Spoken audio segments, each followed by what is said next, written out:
Hello and welcome back to Maine Policy Matters, the official podcast of the Margaret Chase Smith Policy Center at the University of Maine, where we discuss the policy matters that are most important to Maine's people and why Maine policy matters at the local, state, and national levels.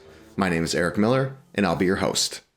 Today, we'll be interviewing Lee Kantar and Griffin Dill on the impacts of ticks on Maine wildlife and communities. Lee Kantar is a moose biologist with the Maine Department of Inland Fisheries and Wildlife. He was awarded the Distinguished Moose Biologist Award by his peers at the 53rd North American Moose Conference. Griffin Dill manages the tick lab within the Diagnostic and Research Laboratory. He coordinates the integrated tick management program, including the tick identification and tick-borne disease testing services. Griffin also offers support to clients on wildlife-related issues and assists in other integrated pest management programs, including potato integrated pest management and home and garden integrated pest management. Maine has one of the highest rates of Lyme disease in the country, and cases continue to rise.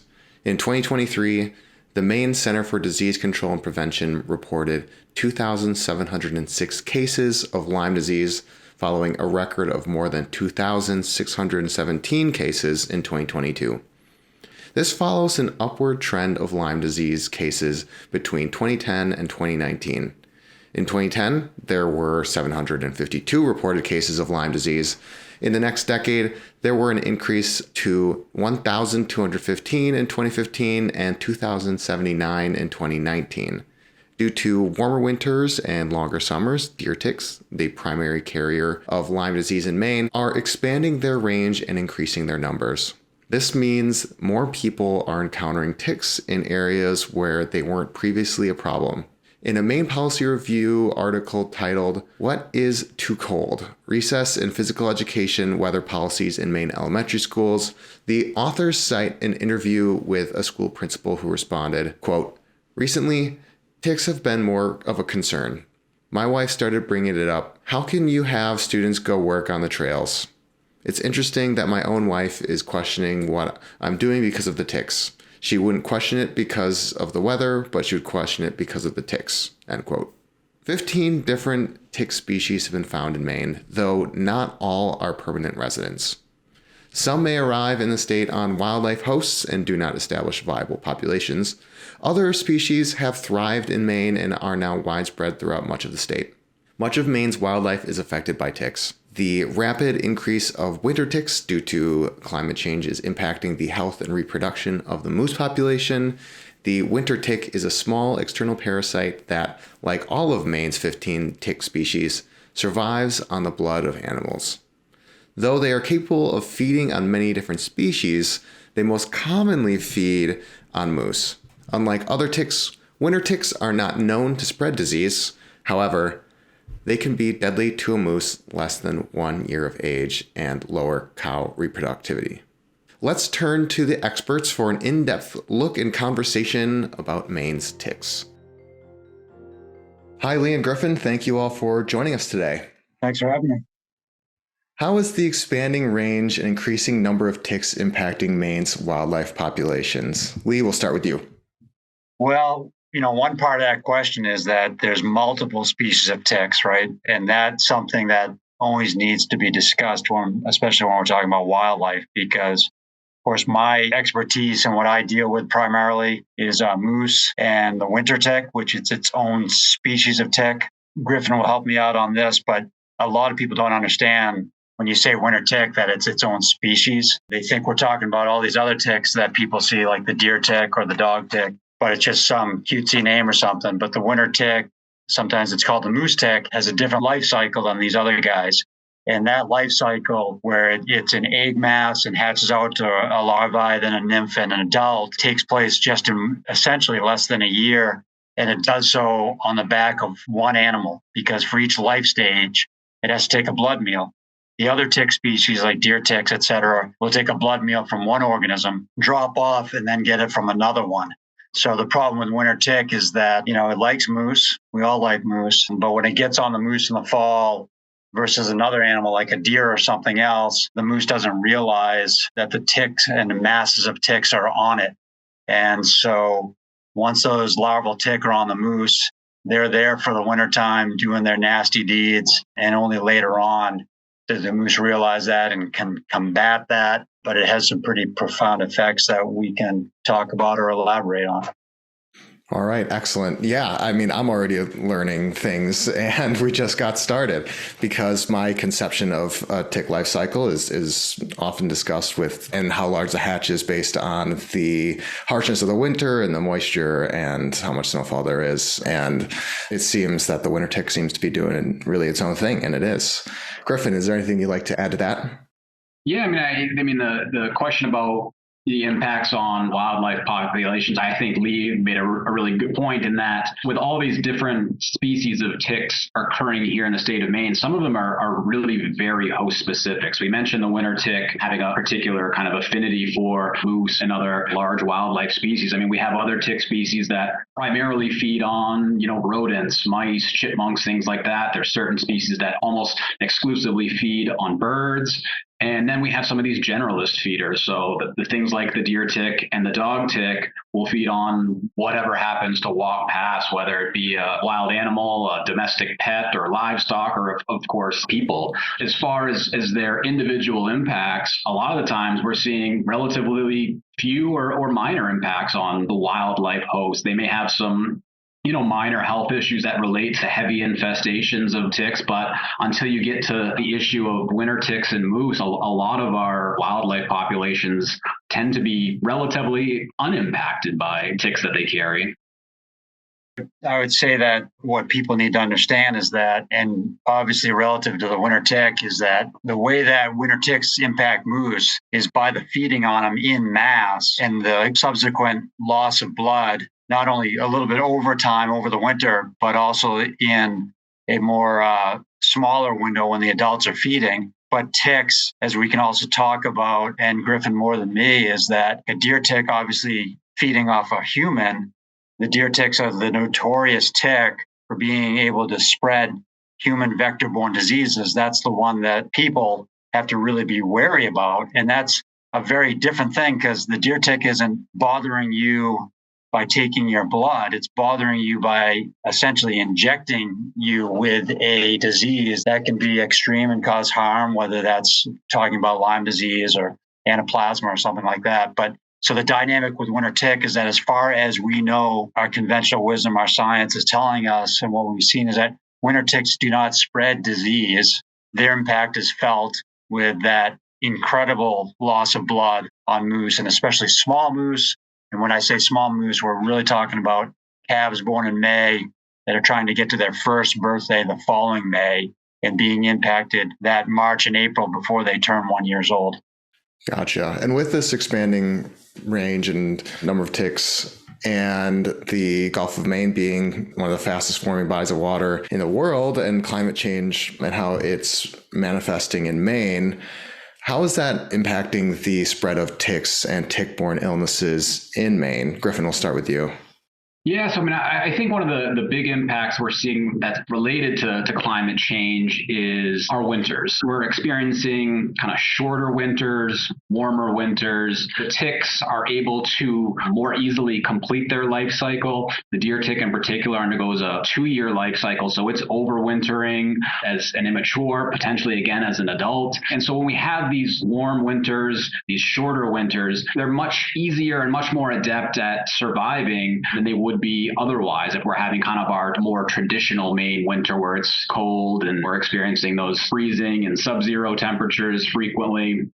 The past 5-6 years, we continuously are seeing these stretches in January, February, March, where it's 40, 45 degrees. And the deer tick in particular is active really anytime it's above freezing. Well, once we hit that 40-degree mark, they can really be particularly active. So here at the UMaine Tick Lab, we generally have kind of seen quote unquote tick season in the past where, it's kind of spring, summer, fall, and then you have the winter off to go do other things. Now with these kind of warmer and shorter winters, we're receiving tick submissions here at the lab all 12 months of the year. So people are being exposed to ticks. The risk is still potentially there even in those cold winter months. So certainly just from a kind of seasonality standpoint, the change in winter temperature really seems to be a big driver in kind of expanding tick populations and expanding our exposure to them.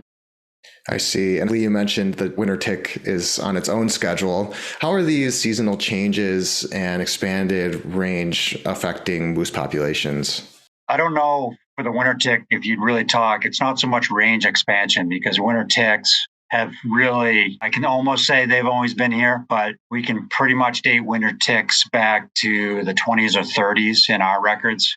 And I'm talking about the 1920s and 30s, not the wherever we are today, which is too futuristic for me. But so they've been around. The question is that why in the last maybe as far back as 20 years now, their populations within the core moose range have essentially exploded, or at least gotten to the point where they're impacting and driving moose populations in the Northeast. So the partial answer to that is this combination of climate change, just like Griffin said, where you have a shorter winter.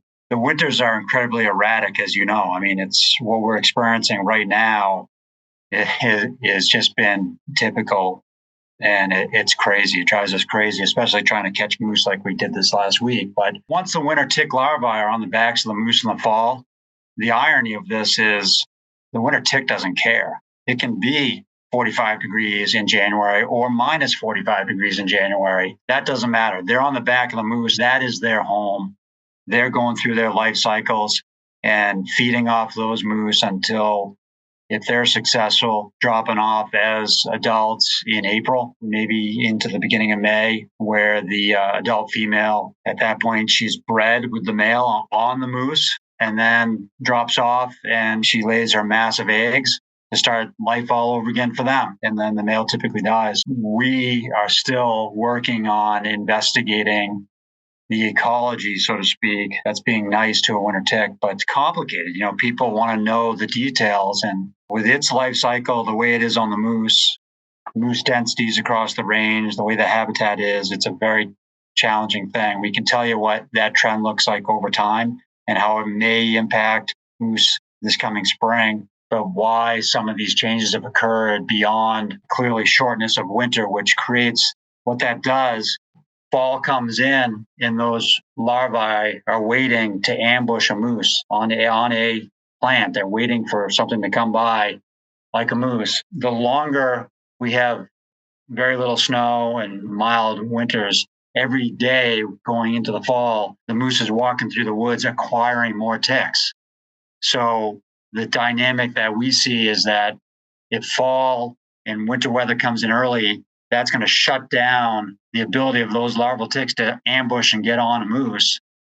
But if that doesn't happen, and we just day after day, it's mild out, more ticks get on the moose to the point where we see, and we've done the science and the math. I mean, I can't count that high, but we're talking about winter ticks being in the numbers of as high as 90,000 or more ticks on a single animal.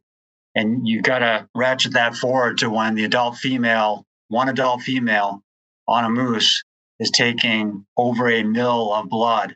1 ml is a big thing of blood. That's one tick. So you have to understand that if you have, let's just make it easy math, 60,000 winter ticks overwintering on the moose, and half of those are females, that's 30,000 mils of blood eventually that is being extracted from a moose. You do the math, that's so much blood volume, that moose cannot replenish that blood, especially on a diet that's devoid of protein over the wintertime. They don't have the elements to build their blood supply. They become very anemic, listless. They can rub their hair off. They spend time trying to groom those ticks instead of ruminating, bedding, feeding. And then ultimately, these younger moose can lose 100 pounds, 25, 30% of their body weight that they have right now in January, and then they'll die come March, April.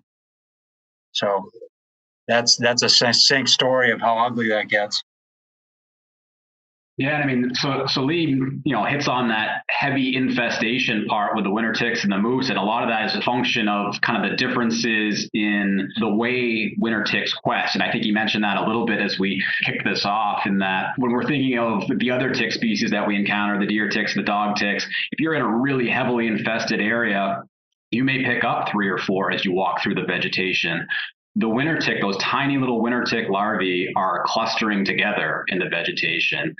And so they exhibit a behavior known as questing. It's really simple. It's just they're sitting there in the vegetation with their front legs out, waving, hoping something's going to walk by. In this case, if it is a moose or another host, a couple of those larval winter ticks grab on, and then the rest of them in that cluster kind of hold on to each other. So instead of pulling on 1 or 2 of these ticks like we normally would with the other tick species, they're pulling on this entire cluster of a couple hundred to a couple thousand winter tick larvae in one fell swoop. So that really gets at how those just adding a few extra days of the moose wandering through that vegetation, how that infestation rate can climb so astronomically high, given that each one of those encounters can lead to several hundred or several thousand larval ticks on that single animal. Wow, that is an incredible evolutionary feat that the winter tick has developed. And you imagine like the lore around the moose is like this infallible, great creature that's basically indestructible. And to think of the fact that ticks can take down usually calves, but can usurp so much blood that it would actually kill the animal is incredible. And one thing too is that I've written little pieces calling it the tiny terror, or it's a predator, is what it wound up being because of the number of young moose it can kill. And now when we mention calf, like I call it a calf, it's not what people picture. People picture a calf, which truly is a moose that's born in May and is really small, relatively small, 35 pounds at birth. The impact that these ticks are really having, again, is on that moose before its first birthday. So it's really almost a yearling at that point. So the moose that we just caught this past week, they were born in May. They're essentially 7-8 months old, depending on when they were bred. And so they look like they're obviously a much bigger calf at that point. But I don't want people to confuse that this is not happening to the newborns in June. This is happening to the ones over the wintertime. I'd always call them overwintering calves.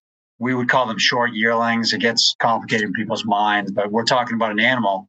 And to the point about the size of the tick is that these animals we're capturing, I'm looking at a few capture sheets I just got today, the last batch. I got a 465-pound animal. So you have a 465-pound animal that was caught yesterday or our last day, that with the tick load on this one here, if this one succumbs to heavy tick, it's not going to weigh 465 come April. It's going to be well under 350 pounds. And that's only 12 weeks from now, or whatever the math is. It's not a long, so it's a rapid weight loss.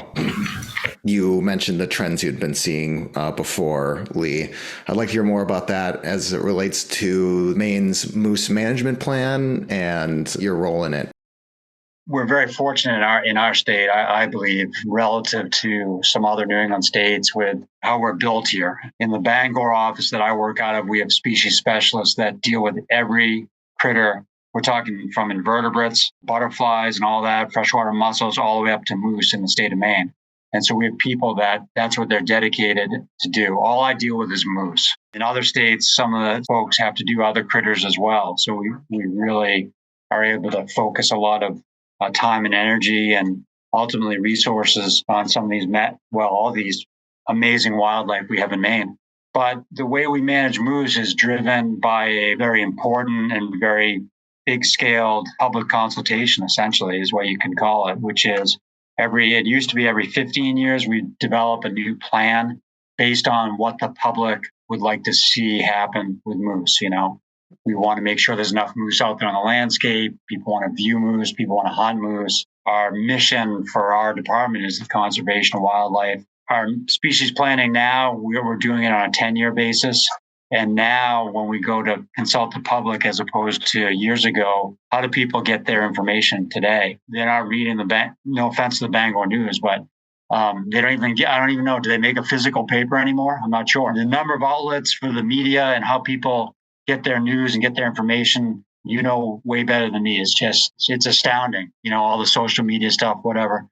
So the last time we started our process for the new management plan, which was in, I guess it was 2016, that's behind us. I'm kind of lost with the years, but so that plan is supposed to go from essentially 2017 to 2027. Again, I'm not sure that's actually a year.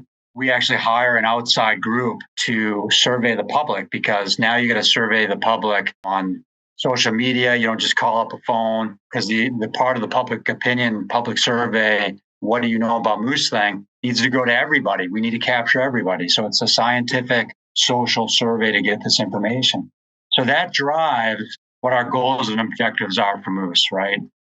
Again, like I said, we've been very fortunate, because in order to manage moose and conserve moose for the future, you need to have the science and the survey data to know what's out there. And well, it's well over a decade now. We fly aerial surveys. We've been putting GPS collars on moose through aerial survey capture for 11 years now. We just completed our 11th year. We've put GPS collars on over 900 moose in the state, which is probably one of the largest sample sizes over time in the lower 48.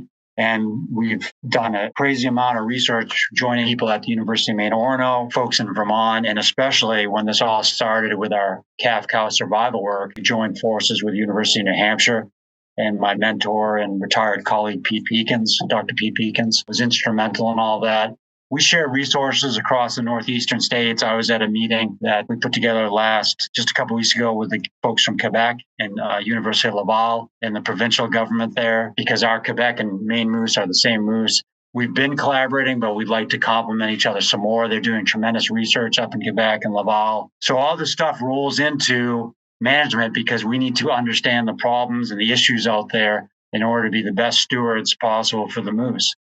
The problem with winter tick is it hasn't been good news, because one of the things that has led us down this road is the fact that when you have a lot of moose on the landscape, 1999, 2000 being the high point of moose populations in the state, we live in a state where commercial forest lands drives what the habitat looks like, and commercial forest lands and moose are simpatico. They do well together, because forestry operations in northern Maine in the big woods creates food for moose, and we've had a ton of moose relative to what other populations look like. Moose live at very low densities. Moose in our woods back in the day, and still in some areas, are at densities that are still above, can play a very significant role potentially in management actions, and it's something that's a big part of our goals, objectives, and management piece state. That's why the winter tick is ramped up to these ill effects. So I've gotten into a very long explanation of your question, but I mean, that's all very, very germane and critical to how we look at moose management moving forward. And moose hunting is a critical part of that component, because more moose on the landscape and winter ticks is not good, because essentially these calves dying in the woods, and it's a lingering death, is not a pretty death. One of the only actions to try to figure out how we can have a healthier moose population, which is essentially how our new goals and objectives are for moose, means lowering the moose density if we can. And contrary to most people's belief, we're not doing that through hunting. In some areas, we would like to do that through hunting, but typically, and I'm making assumptions here, but people typically associate the moose hunt or shooting some moose with, well, that's got to take the population down. And that's not how it is. Population dynamics, they're too complex. The other ingredients to a moose population growing or declining is the productivity of the cow. I mean, as far as what they give birth to in May, those calves, how they survive and how they survive their first winter. That's what's driving the moose population in Maine, and that's being driven by the winter tick. And so it gets very complex. It gets counterintuitive fast. Hunting in Maine can play a very significant role potentially in management actions, and it's something that's a big part of our goals, objectives, and management piece state. Okay. We love detailed, long explanations of the intricacies and nuances of a topic on this show. And so we really appreciate you bringing that to light, because and many things I love about ecology, but there's so many counterintuitive examples of what you think the world and the natural world works and interacts with each other. And you highlighted one I had not known before, and I think the listener will find that to be quite interesting as well. Reminds me of, I was on a hike near Greenville, and there's tons of moose in Greenville, of course, but there was this one area we were in that seemed like there was quite a bit of heavy machinery that went through there. And I mean, there was moose poop everywhere. And so it's a fascinating field that you're in, and we appreciate you to bringing these nuances to light, and the fact that your management plan is so adaptive with changing conditions from like the human environment as well as the natural environment. Griffin, can you tell us the role that you serve at the Tick Lab and what trends you've been seeing? Yeah, so I mean, here at the Tick Lab, we're kind of both an outreach branch and research branch of the University of Maine. So, we offer a couple of different services to the people of Maine. They can send in any ticks that they find for species identification, and then for a nominal fee, they can actually have those ticks tested to see whether they're carrying pathogens like the bacteria that causes Lyme disease or some of the other tick-borne diseases that occur here in Maine. And the client who has found that tick and wants it identified and or tested, they get a piece of information about the risk that particular individual tick poses to them or their children or their pets, whatever the case may be. And we kind of aggregate all that information, and we can really get a good look at the geography of tick exposure here in the state of Maine. So we can really identify potential hotspots for tick activity, or at least hotspots for where humans are encountering ticks. We can kind of be able to infer information about the pathogen prevalence within the tick population and how that may fluctuate year over year. And that's really one of the kind of interesting trends that we've seen, having now been testing these publicly submitted ticks for about 5 years now. There is a lot of just variation from one year to the next as far as the number of ticks that are submitted, the percentage of those ticks that are infected with pathogens, really can shift dramatically from one year to the next. With the bacteria that causes Lyme, it's been relatively steady over that 5-year period, going from, somewhere around 40 to 45%, somewhere in that range, sometimes ranging closer to 50% of ticks testing positive. For some of the kind of the lesser known illnesses or pathogens, things like anaplasmosis and babesiosis, those are diseases that are on the rise in Maine. So we're seeing more reported cases of those illnesses in human populations, in our pets, things like that. And we've also seen this kind of corresponding increase in the pathogen prevalence in the ticks. So when we first started in 2019 now testing these ticks, things like anaplasma and babesia were somewhere around 4 or 5%, and they've really steadily increased over that 5-year span to now we're seeing, 10 to 12% of the ticks testing positive for those pathogens. So even in that short amount of time, we've seen a relatively significant increase in the pathogen prevalence. But again, it can really fluctuate year to year. And some of that is driven by some of those kind of weather events that we've talked about. So we talk about climate change over a long period of time, but we really do see some of these kind of just interannual weather variations. So all of a sudden, if we have a really hot summer, it's hot, it's dry, there's drought conditions, those aren't really conducive conditions for a lot of our ticks to be active.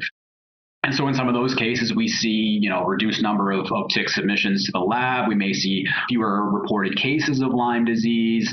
And then, on the flip side of that, when it's a really wet year, there's a lot of rain, it's damp, it may be more conducive for ticks, but it's less conducive for people being outdoors. And so you have this kind of interplay between the ecology of the ticks and the ecology of us. And the connection between the two is really kind of the interesting point that we're trying to capture. And so, we're really expanding now, fortunately, with some increased funding, both at the state and federal level, beyond the passive surveillance that we're doing. And that's kind of what the tick submission program is. It's this passive surveillance where people are sending in their ticks. And we're really trying to branch out further into that active surveillance where we're really getting out, boots on the ground, trying to actively monitor these different tick species. And we're hoping to be setting up some sentinel sites throughout the state. We'll be collecting weather data on wildlife hosts, as well as ticks and the pathogens they carry, to try and monitor for changes, within the pathogens and ticks that we know are occurring here, as well as try to identify some of the emerging tick species that are kind of knocking on our doorstep. Things like the Lone Star tick and the Asian longhorn tick are being found now in other parts of New England. We are seeing Lone Star ticks that are submitted to our lab from here in Maine, but we haven't been able to identify any established populations as of yet. So hopefully some of these sentinel sites will help us kind of look at some of those emerging populations while providing a lot of interesting ecological dynamics about the populations themselves.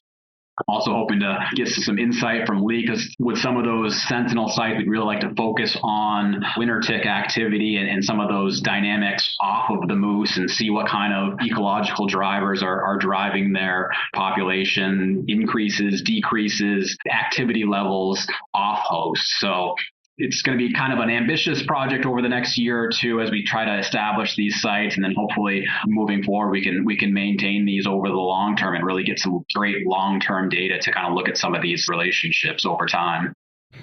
Very interesting. I'm looking forward to reading some of those reports of these studies you'll be doing, and we will add to the show notes some links to where you can submit your tick if you would like Griffin to look at your tick, and then also to some of the moose management information as well. Ticks make the news somewhat regularly. Should we be concerned about their expanding range and what we can do to mitigate the harm to wildlife and humans? Lee, we'll start with you. Well, yeah, I mean, this is a challenge, right? Because, if somebody, I would hazard a guess that most Mainers really appreciate moose, right? And unlike some problems, trying to address the impacts of winter tick on moose and what we can do about it is a global thing. We're talking about climate change. We have people who don't believe this. We have massive challenges obviously at the political scales and across this world. And people are seeing Maine change in front of their eyes. It's not like it used to be. So what are you going to do about it, right? Because while it's not necessarily you and me, it is. It's the individuals, because it all starts with the individuals so that we can change what people are doing. How do you combat that? I'm just a moose guy. If I could wake up tomorrow morning and winter tick was not doing what it's doing, life would be pretty easy as a moose biologist, But it's a big challenge because it's such an impact to the sustainability or the conservation of moose. And nobody has the ability, with the way that the climate is and the way that humans are impacting this planet, to say, well, what's it going to look like in 20 years or 50 years? Well, what's it going to look like in 5 years? And, everybody, non-believers will think you're an alarmist or something, but, we're facing reality, and we're facing it pretty hard, and we're facing it now. So if moose in the news with the winter tick and the information we put out can help make people think a little bit more, maybe that's as much as we can do. It's a real challenge. And, all the work we've done over the last decade, the relationships, the science, collaborations, it takes a lot. And, Griffin's talking about all of us, some of the tick people and wildlife people, trying to figure out some more monitoring stuff. And we're having a meeting coming up relatively soon with all these folks. And it takes a lot. It's not simple. People want a simple answer. Hey, what can I do? And it's not an excuse from us. It's from the scientific community. It's a big challenge. Absolutely. It's one of those grand and wicked problems we're dealing with. We appreciate your perspective. Griffin, from the more human perspective, what can we do to mitigate some of the harm? Yeah, I think obviously beyond the tick's ability to transmit pathogens, one of the big issues with them is that they're hard to manage. And I think in speaking to a lot of people that become extremely frustrated in dealing with this tick-related challenge, they start to turn to, all right, what is the state doing? Why isn't the state stepping in and taking care of this tick problem? We need something done here. We need it figured out fast. And what I generally try to explain is that, looking at the state of Maine in particular, we're something like 95% of our land base is privately owned. So if the state came in and said, we're going to nuke every square inch of public property, we're going to pave it all to make it inhospitable for ticks, that would be a small drop in the bucket to the problem overall. So unfortunately, it really comes down to, and it falls upon the individual landowner to try to manage the issue on their own property. And that in and of itself becomes another challenge, because you can be doing everything that you could possibly do to manage ticks on your 1 acre. And if everyone around you is doing nothing, you're really going to be fighting a losing battle. So I mean, I just said it comes down to that individual property owner, but at the same time, it is almost kind of a more community level scale that we need to potentially tackle this at. And so there are a number of methods for managing ticks, everything from trying to alter the habitat around the home landscape to using pesticides to trying to eliminate some of those wildlife hosts in and around the yard. And unfortunately, there really is no silver bullet solution that will eradicate those ticks, that will eliminate the problem. Integrating multiple management options is generally best. It will generally help with reduction of exposure and reduction of tick populations, but we really don't have a silver bullet solution that we can point to and say, hey, you do this one thing and you're going to be all set. And that is frustrating to people. They want just human nature. They want that silver bullet solution, or they want the state to be able to step in and say, we've got this taken care of. Don't worry about it anymore. And so that's a big part of our research and outreach moving forward is trying to help people kind of not only mitigate the risk itself, but kind of temper the expectation of what tick management looks like. I don't think we're going to be solving this issue in the short term. It's something we're going to be dealing with for a while yet. That said, there are a vast swath of researchers, everything from myself here in Extension to Lee working with wildlife at the state, of course, all the way up through the medical community that are dealing with different parts of these issues. So, it's certainly not for lack of effort that we're seeing this remain a challenge. But I think moving forward, as we gather more information, I'm optimistic that we can, at the very least, minimize the effects moving forward. Yeah, and here's the thing, Eric, is that some of the things that Griffin's talking about goes back to the tick species and what's going on. So when we talk about humans, right, and in Griffin's 1 acre example, if I'm getting ticks on me at my house where I live, right, there's things that I can do in my yard, right? This is the human side, meaning I can keep my grass mowed really tight. I can get the brush back. I can make the outside of my property inhospitable to mice and small rodents that the deer ticks feed on. Well, you can do those things and you may assert and help the situation for you where you live. Now, if you want to talk about winter ticks, right? Now we're talking about a whole different life cycle. And now we're talking about it's the moose and their house and them trying to get rid of ticks, right? Well, the moose ranges 10 to 12 square miles minimally. Okay, so now what are you going to do about that, right? So here's the question that everybody asks me, and my good friend Griffin has helped me on this as well, because people will say, well, you're catching these moose here. Well, why don't you just spray the moose? Why don't you, we do that with our dogs. Why don't you just do that with the moose? And it's like, well, first of all, we just caught 72 moose in 5 days. That's pretty good. That's extremely dangerous work. And it's very costly work. There's that. Hey, well, who cares about that? Let's put a tick collar on them. Well, the medications, the things that we use to treat our dog are to treat our dog. And a moose and dog are not the same thing. And a moose is a wild animal. And so even if you had the ability to do something like that and treat a moose and it worked, how many did you do? 72? And when are you going to treat them next time? Right? You're going to make I'm joking about it, but I get pegged on this all the time. And there's reality and there's not reality. And then, of course, there's why don't you spray the woods?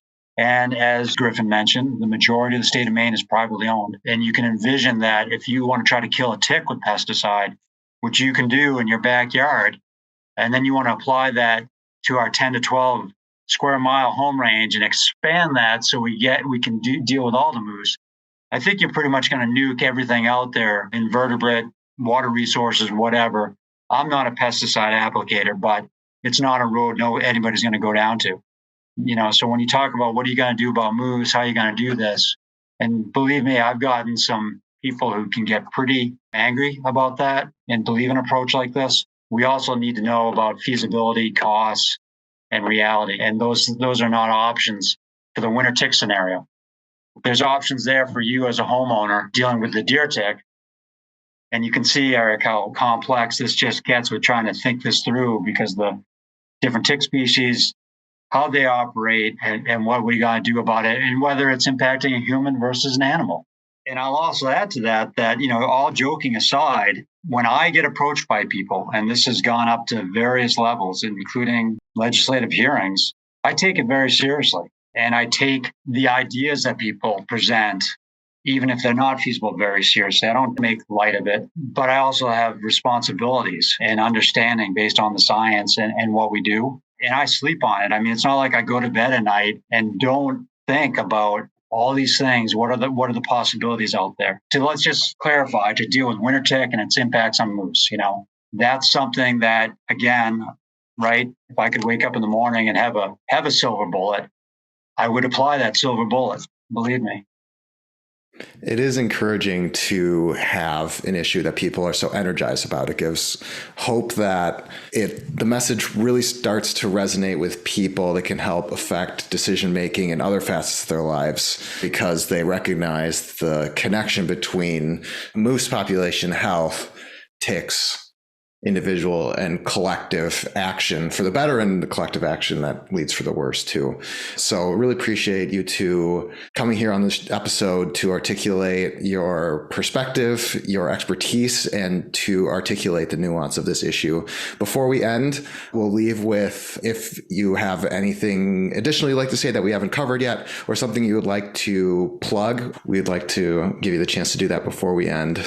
Well, I mean, I guess the tough thing about winter tick and moose is that, and over the last decade of doing this research, is like we've done a pretty good job of getting the word out about winter tick and the impacts on moose. There's clearly nuances that we talked about today. The message about ticks killing moose sometimes comes across as the sky is falling, right? And people have heard that, and then people misconstrue things, right? Because the ticks aren't killing all the moose. They're not doing that. They're not killing all the moose. They particularly impact young moose, which is these calves trying to make it to their first winter, which has long-term effects, or relatively, on population growth or decline. And then not all years are equal. In fact, and I get the years confused because I look at a year as fall going into the next year, into spring. That's more my year. But a few years ago, we had a tremendously bad winter tick year. We lost a very high percent of collared calves, which is somewhat representative of the larger core range of moose. And we lost a lot of young moose that year. The following year, which was essentially last year, it was the reverse. Things dramatically changed, and we had very high survival of those overwintering calves.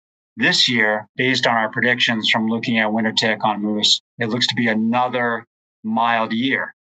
Problem solved, right? No problem solved here. Wildlife and the way we have to look at things is over the long term, and things come up. That makes it a particular challenge. I try to be encouraging. I have kids. We care about Maine. We care about wildlife. We care about this earth. We have to try to figure out some optimism and some ways forward. And so, as Griffin said, is that we as people want an answer now. We want it, or we want it tomorrow. Science is our most important tool and our most powerful tool, and will remain that way. And science does not happen overnight. So it's very frustrating, and people have to hold on to patience, but we need to balance all of that, right? We need to have some optimism. We need to have some trust. We need to believe in science, and we need to be given the resources to do our work, which thankfully we've been given a lot. But I mean, check out www.maine.gov and IF&W. We get some great information on our website about moose and winter ticks, and perhaps some of that can help explain a little bit more about how that all works. There's a lot of information out there, and thanks for having me here, and Griffin being here too, and we'll pass it on to him, I guess.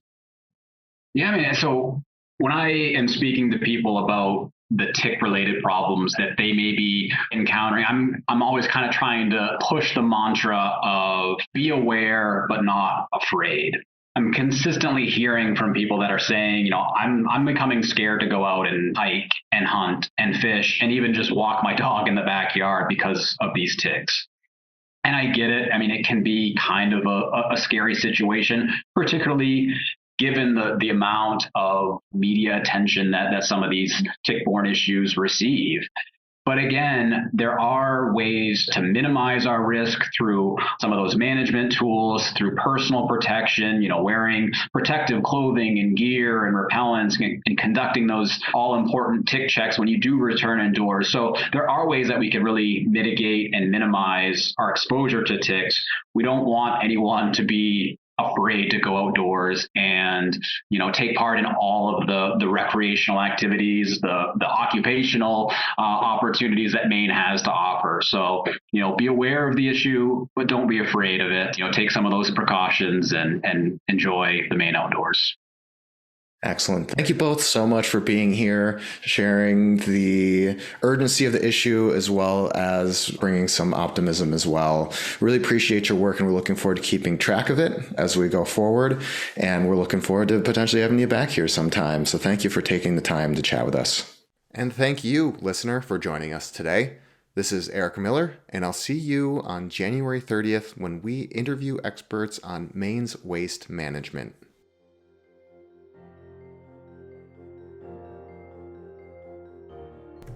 Our team comprises Barbara Harity and Joyce Rummery, co-editors of Maine Policy Review. Jonathan Rubin directs the Policy Center. Thanks to Faculty Associate Catherine Swaha, Professional Writing Consultant, Maine Policy Matters intern Nicole LeBlanc, and podcast producer, editor, and writer Jason Heim. Thanks to Nathaniel Batson for composing our podcast music. Check out mcslibrary.org to learn more about Margaret Chase Smith, the library and museum, and education and public policy. The Maine Policy Matters website can be found in the description of this episode, along with all materials referenced, a full transcript, and social media links. You can give our team your topic suggestions and recommendations by filling out the form at the bottom of our webpage. Remember to follow Margaret Chase Smith Policy Center on Facebook, LinkedIn, and Instagram. Thank you for listening.